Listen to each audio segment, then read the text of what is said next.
There are black people in Leonardo DiCaprio's new movie, and I want to tell you why I think it's important. These things don't happen often, and so when they do, it's worth pausing to recognize the value of it. Not only is this a Leo movie with black people in it, it's a Paul Thomas Anderson movie with a significant black cast. We're talking about Teyana Taylor, Wood Harris, Regina Hall, Chase Infinity, some crucial to the story, others in much smaller roles, but they're still there. Why does this matter? It matters because of the way that directors like Jordan Peele will get boxed in despite not wanting to be. Jordan Peele made Get Out, which is clearly about the black experience in America. Then he made Us and Nope, which weren't really about race in the same way, but still had predominantly black casts. When he didn't land the script for Weapons and that movie was well received, there were people online saying, oh, well, he's a great director, but maybe it's good he didn't get it. It would have just been another black movie. Why would they say that? Why? Because he casts black people? Because the sheer existence of dark-skinned people on the screen makes him a black director? Spike Lee, Ryan Coogler, Steve McQueen, they will get siloed.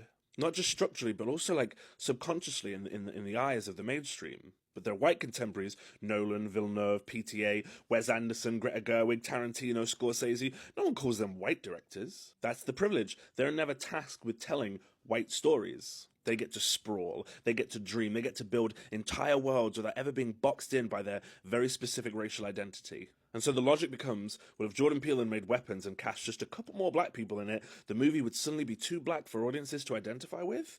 It's nonsense. That's why directors and actors with power, with white power, your Nolans, your Leos, your PTAs, your Gerwigs, your De Niros, have a responsibility. They can escape the framing of white cinema in a way that black directors and black creatives can't really escape the framing of black cinema. They can normalize our presence in the canon. They can smuggle the truth of us into the mainstream in a way that it doesn't get quarantined.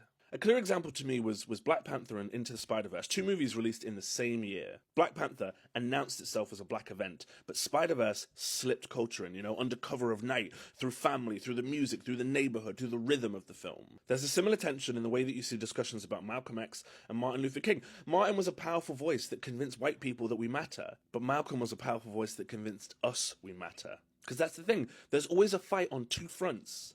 And that's the power that white artists hold, and they should be diligent in using it. The fact that Leo falls in love with a black woman, raises a mixed-race daughter, and that Paul Thomas Anderson gives a voice and a visual style to that life, that matters in a completely different way to Spike Lee's Jungle Fever. Because PTA will be immortalized in the canon in a way that Spike and Jordan and McQueen may not, which is unfair. As the movie goes on, race does become a clear part of the story. As I say, I won't spoil anything. It's there. But the key difference is that the film doesn't depend, it doesn't hinge on race in the way that Get Out or 12 Years a Slave or Do the Right Thing do. Those films are impossible without race at its core. This one isn't. Paul Thomas Anderson could have told this story of rebellion another way. He chose to filter it through the blackness of his characters. And that choice very quietly smuggles in black presence and black experience into a canon that might have erased it. It's ultimately impossible to include black stories in Western film and canon without achievement and struggle being a part of the frame. But what directors like PTA or Greta Gerwig or Terrence Malick have the power to do, particularly with white audiences, is to remind them of one very simple truth. We were here too.